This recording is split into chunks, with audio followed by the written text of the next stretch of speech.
Magandang araw, Pilipinas. Narito na ang mga dapat ninyong malaman sa lagay ng panahon.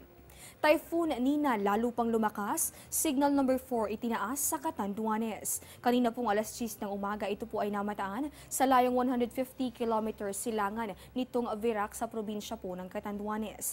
Taglay na nitong nasabing bagyo ang hangin na umaabot sa 185 kilometers per hour at mayroon po itong pagbugso na papalo sa 255 kilometers kada oras. Inaasahan natin na magpapatuloy ito sa pagkilos pakanluran sa bilis naman na 15 kilometro bawat oras. Bagamat papalapit na sa kalupaan, inaasahan na natin yung katamtaman at hanggang sa malalakas na mga pag-ulan. Dito po yan sa mga lugar na sakop ng 500 kilometers diameter o yung lawak nitong ating binabantayang sama ng panahon. At sa kabilangan ng ating abalang pagdiriwang sa Kapaskuhan, mahalagang maging handa rin po tayo sa epekto nitong ating bagyo. Lalo po't nakataas ang tropical cyclone warning signals sa iba't ibang bahagi ng bansa.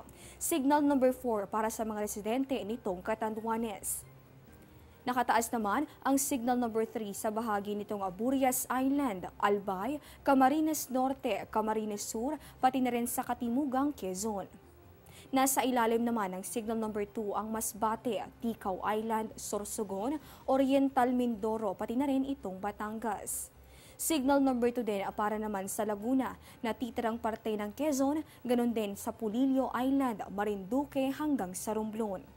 Signal number 2 din naman sa hilaga nitong Samar.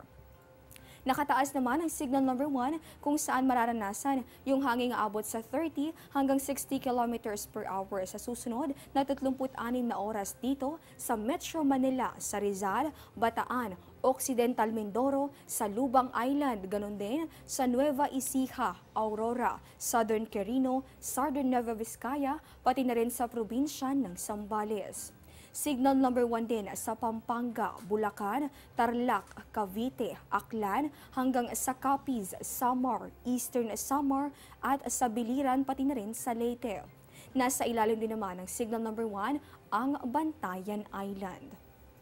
Mahalagang malaman po natin yung inaasahang magiging track nitong ating binabantayang bagyo. Kaya naman batay nga sa 11 a.m. press conference ng Pag-asa, sinabi po ni Pag-asa weather forecaster Chris Perez na kung hindi magbabago yung pagkilos nitong ating binabantayang sama ng panahon ay maglalandfall ito sa bahagi nitong Virac, Catanduanes mamayang gabi. Sa nasabing lugar, posible po ang storm surge na abot sa 2 hanggang 3 metro. So kung kabilang po yung inyong mga lugar, dito po yan sa mga lugar na nasa ilalim ng signal number 4, 3 at 2, paghandaan po ninyo ang pagkakaroon ng masungit na panahon, ang posibilidad ng pagbaha, pagguho ng lupa o kaya naman ay storm surge. Matapos nga tumama sa bahagi ng Bicol Region, inaasahang tatawirin pa nito ang katimugang bahagi nitong Luzon bago tuluyang lumabas ng Philippine Area of Responsibility. Yan po ay pagtungtong ng araw ng Miyerkules. Kaya naman tutok lamang sa mga updates ng Pag-asa at Panahon TV.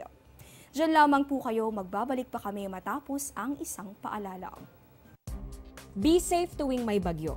Tumutok sa lagay ng panahon.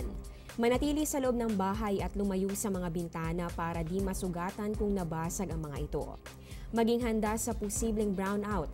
Sa paglikas, siguraduhing nakapatay ang main switch ng kuryente, mag-head count at dalhin ang survival kit. Kung nasa labas, umiwas sa mga puno, poste at anumang bagay na maaaring tumumba o mahulog. Maging laging handa para mailigtas ang sarili at ang pamilya.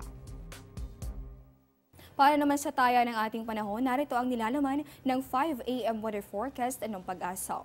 Dahil nga dito sa ating binabantayang bagyo, masungit na lagay ng panahon at maalong kondisyon ng karagatan ang inaasahan sa probinsya nitong Marinduque, ganoon din sa bahagi nitong Southern Quezon hanggang sa may Northern Samar. Inaasahan naman natin ang pagkakaroon ng ulan na may kasamang bugso ng hangin dito sa atin sa Kamaynilaan, ganoon din sa gitnang Luzon, habang dito rin sa natitilang parte nitong Calabarzon, sa probinsya nitong Mindoro hanggang sa Aklan, Capiz, pati na rin sa Samar, Eastern Samar, Biliran hanggang sa Leyte at sa Bantayan Islands. Dito po yan sa bahagi nitong Visayas. Para po dito sa natitirang parte ng ating bansa, inaasahan ang pagkakaroon nitong bahagya hanggang sa maulap na kalangitan. Ibig sabihin po niyan, pangkalahatang maaliwalas na panahon naman ang iiral. Pero paghandaan pa rin ang pagkakaroon ng mga pulupulong pag-ulan o pagkidlat at pagkulog, lalong-lalo na sa hapon hapon o kaya naman ay sa gabi.